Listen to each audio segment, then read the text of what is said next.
the music business continues to reinvent itself. When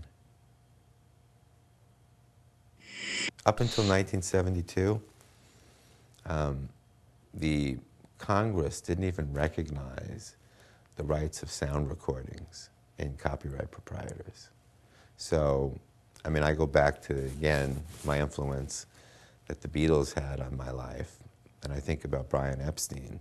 And in the early days of him promoting the Beatles, they used to take film footage of the Beatles and just give it to people.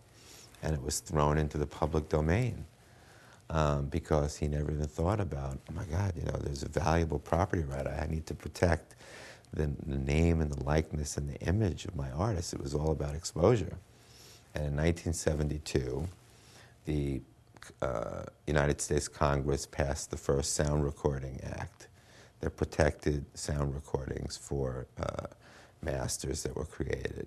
And that law has evolved over time, but you know, when you take, you know, the evolution of the record business, first it was, you know, crank up, you know, Victrolas, and then it was, you know, vinyl, and then 8-track tapes and cassettes, and now CDs. And I remember 18, 19 years ago when CDs were launched into the marketplace, I said to myself, I'm never going to get rid of my turntable, and I'm never going to buy the same album twice.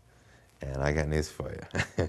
My turntable hasn't been plugged in many years, and myself, like many other people, when the next form of technology, whether it's, you know, a dual disc or a 5.1 disc or whatever the next configuration of CDs are, I'll end up buying that player and I'll replace my whole record collection with the new discs, because to me music is like food. I have to have it. It's part of my soul, and it's as important as breathing and eating.